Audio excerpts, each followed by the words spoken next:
What is going on at Liverpool? What is going on at Liverpool? How long have we got, Jules? I think when you get a good look at it, I know we've spoken, haven't we? The Diego Jota situation is obviously not a positive. It's I think it's very difficult, and it's probably a point overlooked to a certain extent, and a lot of people probably don't want to reference it because it's really sad. But I also think when we question the likes of Mo Salah, he's played the most games in his whole career with Trent Alexander-Arnold and Robertson. So there's an understanding and a connection. Same with Van Dijk. Van Dijk and Robertson have played together for so long. There's a connection. All of a sudden, that connection, even though Kirkers is there to Virgil van Dijk's left, it's like he's lost his left arm because he could almost control and anticipate and know everything that Robertson was going to do for the last 6 years. All of a sudden, he's got this kid that just runs up and down the line frantically, and he's like, just sit in and protect me sometimes. And it's about having the right times to go. I don't think Frimpong fit. Honestly, I think when you get a look at it, probably it was I fell into the trap. I don't know if you did or not. I thought it was a really good transfer window for Liverpool. But when I get a look at the profiles of the players and who's already there, I actually think it was quite a poor one. And I think they probably need to play with the five at the back. And then obviously you've got the top end of the field where you've signed Ekitike, who I don't think anyone could kind of foresee how he was going to adapt so well to the Premier League, and probably thought the opening weeks he would probably burn off a little bit. That hasn't been the case. He's their best 9 at the minute. And obviously when Alexander Isak, the hottest 9 in football kind of property at that time, comes available, it's kind of like you can't not take him, but then you give yourself a massive headache. When I look at Isak, he's not had a full pre-season. Again, he doesn't know those connections. I done a piece on him on Gen X about him running down kind of Liverpool's right-hand side all the time. That's never going to work because that's Mo Salah's kind of space. So it's just at the moment, it's a mess, and I think it's almost like the old guys are pointing at the new guys, and there's a Mexican standoff in the changing room. Darren, what it means now for Liverpool, as I mentioned, their worst run in 70 years. I mean, losing the way that they did to PSV at Anfield, not something anyone could have predicted, even on current form.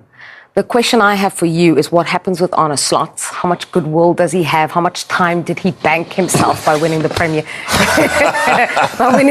League? Well, the thing is, you mentioned a couple of things that really did strike me there. 48 games in 100 days. And last week I spoke at length about Jota and the impact that I think Jota's passing has had on the squad.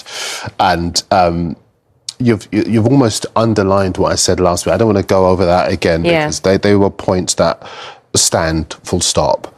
But those games mean that those players don't get enough time to focus on the most important things themselves. They want to support Jota's family. They want to support themselves as well. But they're not having any time to be able to process what has been a seismic event psychologically. And if you think about key players in the side, and they're the next fixtures, I look at these fixtures here and I couldn't sit here and back Liverpool to win any of them because the collective collapse that they've seen, that we can see in the side, it's unprecedented. And it's, to my mind, a symptom of what's going on there. They are struggling. The first few games where they were winners, that was adrenaline. But players are not robots. And in this whole debate around Liverpool, there is this feeling that they could just switch off their emotions once the games begin in August and start playing and start delivering the points. If you look at certain players, Virgil van Dijk, forgive me. Wrong team. Virgil van Dijk, he raises his arm and makes an elementary mistake to give away a penalty in the game against PSV. Now, he's given away the most penalties so far in the Premier League as an individual. That's very uncharacteristic Virgil van Dijk. Mohamed Salah, a goal machine, lives his life the right way. He's in fantastic physical condition, yet he can't raise a leg and he can't do the things we know he can do. When Andy Robertson qualified for the World Cup with Scotland, he said that his thoughts are being dominated by Jota. These are players who are struggling, and yet we're basically saying it's not going to lose his job.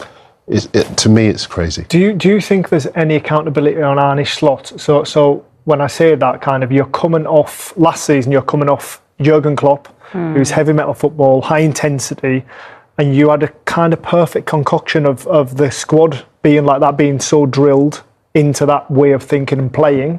Then obviously you bring Arne Slot in, who's maybe a little bit more technical and not quite as intense, and that made for an amazing season. The mix of both those managers still in the players' thoughts.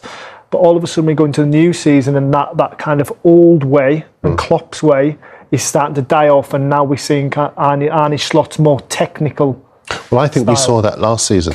I think we saw the much more forensic football rather than the heavy metal season. Yeah, but there was a nice collaboration between the two of them at times. But I think that we've not seen any football this season because these guys just haven't turned up. I think if it was one or two players, you could say, well, maybe that's not as much of a problem. It's a collective collapse. All the stats, as you've been saying, sometimes I joke about them, but these are much more serious stats because I think these say that there has been a collective collapse. You can get a new manager in there, but is that new manager going to do anything about the grief that, for example, a Salah might feel? One day he might wake up and think, I can't stop crying because I can't get over losing my teammate, my friend. There's this big debate with some of the fans who are saying, listen, do we continue to celebrate Jota in the 20th minute of every game, or do we stop it because we're planting in the minds of the players this thought about this guy who was their friend and their teammate? I think this is much more than football. Who would have thought that this season Liverpool would be on their worst run of results for 71 years? The champions have now lost 9 of their last 12 games, prompting Jamie Carragher to say that this week that Slot has a week to save his job. Despite that, Slot insists the players are still behind him. Before the game and during half-time, I think the message comes across to them. If I see how we create our chances, it is a lot of the things we train and what is in the meeting. But unfortunately, it doesn't lead to goals, and that is difficult for them, for me, for our fans, for everyone. But that the message comes across is very clear to me. If I see the way we generate our chances, that is a lot from the work we do on the training pitch and during the meetings.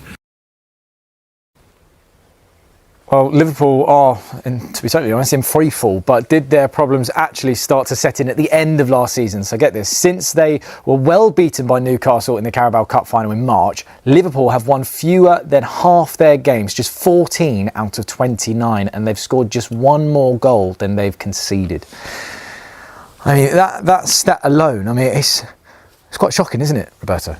I was actually aware of that because I have some Liverpool friends, and they were telling me that it was already started at the end of last season, and the pre-season wasn't very good as well, and they continued now in this season, and I mean they are conceding a lot of goals, which was not the case last season, where they won the league. So they are creating chances, so there's a positive as a manager. You look at it and you're thinking, okay, we're still creating chances, we're not scoring many goals, because it does change the game. I mean, there's some stats as well. If you score the first goal, the probability of winning the game. So that makes a huge difference in the game. Alexander Isak as well is a player that the stat came out. He's the first Liverpool player to lose each of his first 4 Premier League starts. I mean, that's no goals in the league, but he's had a total of 7 shots. I mean, where do you think it's going wrong for him? The projected, transfer to Liverpool, and we all assumed that it was going to be a massive success, but it's been a problem, and I don't think Liverpool suit the way he plays it, because a lot of his goals at Newcastle were from fast crosses and in balls in behind, and that's an issue because Liverpool don't really play like that. So I think he's in a team that are not playing well.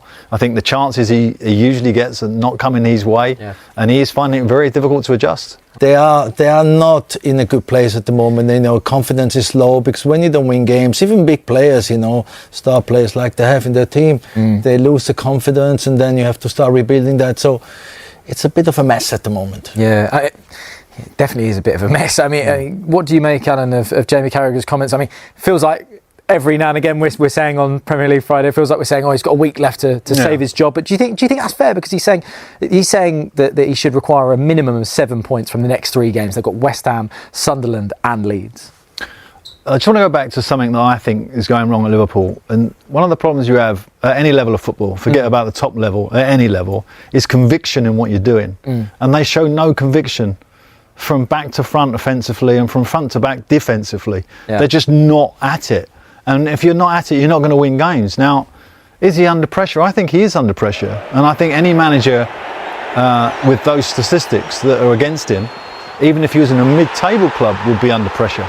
Being at Liverpool, this is a significant problem. Now, when you say lack of conviction, why is that? Well, he does have new players. He has some excuses in terms of coming into the group, younger players, the 2 fullbacks he changed, which haven't been a success. But he's making some rash decisions as well, like substituting a centre-half at 65 minutes and putting on an offensive player. Stuff like that shows pressure is getting to him a little bit. Now he needs to answer the call because they go to West Ham, and that with West Ham on the back of a couple of wins, it's going to be a difficult game for him. And I think that pressure will only increase. And Jamie Carragher's words won't help the cause, by the way, because obviously he's so respected. Between the fans. Of course. So this is the sort of the pressure that gets created. A big club like Liverpool when you've got stats like that. Well, one person that is very, very, very knowing of that pressure, Roberto, I mean, it's something that you've been aware of, obviously, because you won the Champions League and the FA Cup, but then with Chelsea, you ended up losing your job in November of the next season. And the craziest thing was you were only 4 points off of top at that moment. So, I mean, when you see what's happening to this Liverpool side, are you thinking, for Slot, this is a real possibility he could go? Well, unfortunately, for a manager, when you lose games, you're gonna get under pressure. That's the nature of the job. So, in a big club, especially, if you lose one game, it's a mini crisis. If you lose 2 in a row, it's a full-blown crisis. So I can only imagine that the environment right now at Liverpool is not very good. It's very negative. And the only way you can come out of it is by winning a game, and you start slowly rebuilding the team, the confidence, and the 3 points just help you go up in the table as well, and people start talking less about you, because at the moment the main focus is Liverpool, because they're the reigning champions and their stats are not so good. So that's the only way, win a game. A lot of Liverpool fans, and I know there's been some chat in columns, etc. They keep going back to one moment in Liverpool season last year, and that was when Slot went to Ibiza. Right, he's won the league, and he's decided, even though there's a few more games still to play, I'm going to go to Ocean Beach and I'm going to go in the DJ booth. I mean, what did you make of that when you saw it? Because Jamie Carragher's come out. He said, it's a kind of small club mentality thing to kind of down tools at that moment. It was a strange move to do that. But I don't think there's any significance, if I'm honest, to the results and everything else that's gone on. I mean, what you've got to look at, because big clubs make big decisions, and that's what Roberto was, inkling at a little bit. This hasn't gone unnoticed upstairs, these results. And they're 12th in the table. This is a team that is on the back of winning the championship. So I feel also, I'm not so sure the intensity at the training ground and maybe it dropped off, because he inherited Klopp's intensity, which I was told was like full on, it was like 110%. Yeah. And Slot's is a little bit lower than that, maybe a lot lower, and they've lost that intensity that takes you into games. And that you can name a number of issues, but they certainly need to find a solution in the conviction of what they're doing. Yeah. And players need to believe in the message that he's giving them, and then go out and try and carry it out to the best of their ability. And Roberto, I tell you, sometimes it doesn't really matter how they play on Sunday. They just need to win any old how. Yeah. I've got to ask about Mohamed Salah as well. Obviously, it's something's not clicking for him this season. He's not kind of projecting the same numbers, obviously, that he was last year, where he had this incredible run. We're going to look at this though as well. As you can see, it's quite similar to like the first 12 games that he's had in comparison to last season. Right? He's covered more distance. So there's a lot of shouts about saying, his legs have gone. He's actually gone further, but that XG is really far down, and obviously his output. A few people have obviously said, with Mo Salah, we only hear from him when Liverpool are winning. And as a manager, do you think Slot would be looking to his more experienced players to kind of publicly back the side? Well, I think it's difficult to sort of criticise one individual when you have definitely got a team structure there that's not working. And those stats you see are somewhat warped by the fact that the team's not playing well. Yeah. So, you know, you could look at his individual stats, but you could look at the team stats and say, well, how is he meant to get, you know, an XG of 8, for example? So I think he's just part of the problem, part of the conviction. I think teams are very wary of him. They're doubling up on him all the time. He's very difficult for him to have any kind of room. So, you know, there's a lot of factors there. I wouldn't put it at anyone's door, the issues they're having. I think it's slightly unfair. I think there's more going on than that. Yeah, absolutely. It's, as you say, it's showing it in the team performances. But Roberto, for you, what do you think? Where do you think it's going wrong necessarily for Mo Salah? Because he's not getting the best out of his game, clearly. No, I think it's a team. It's a team issue. Not. I totally agree with Alan here. It's a team issue, and you know these are the players that carried him last season. Yeah. And you know they're human beings. You know it's not like every season they're gonna improve or get better and better and better. You know, unfortunately he's having a little bit of a dip in form, still creating or having chances to score, but not scoring as much as in the previous season. But it's a more of a team problem than just an individual problem. Yeah, well, I think the words to describe the mood at the club at the moment is just shell-shocked. You know, everybody that you speak to, from the manager through to the players, to the supporters, everybody can't quite conceive that this is actually happening. You know, it's only 6 months ago that Liverpool were lifting the Premier League trophy, and they obviously go on a huge summer spending spree, which many people thought would mark them out as favourites both in the Premier League and in Europe as well. So for them to now have lost 9 of the last 12 games and to be in a position where Arne Slot's authority and his future at the club is genuinely being questioned is just almost inexplicable, really. And everyone is shocked. I think Arne Slot used the word confused before the PSV game. He was confused that Liverpool had managed to go on such a poor run when they had so much quality, which when you look into your head coach Francis maybe is a little bit concerning if even he doesn't know the solution.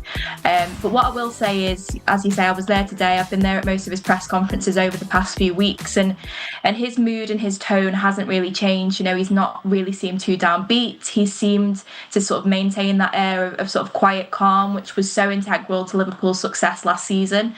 But ultimately, you know, no matter how much credit you've got in the bank, positions can become untenable. And I think another few defeats and Arne Slot could be at that point at Liverpool. Well, it seems to be something huge going on there, and I think something is broken, and it's hard to find a way to resolve the problem unless you get rid of the one person you can get rid of, because you can't get rid of the 25 players. So you have to if you have to take a decision, you will go for the coach. But I don't forget the last season, and Beth was mentioning it, 6 months ago, Liverpool, with the same coach, became champion of England. So there is a reason, and it's not only because of him that Liverpool is in that situation. I mean, all the players are really only the shadow of themselves. So how can you resolve the problem? I don't know, because that seems to be huge. The only way to have a reaction is maybe getting rid of the coach and try to have another atmosphere, another energy from somebody else, because those players, they have qualities. What's wrong with them? Really, what's wrong with them? They became champion with the same coach. Why they are only the shadow of themselves? I don't have the answer. I think nobody has the answer. I don't even think that the players have the answer. But that's becoming very dramatic.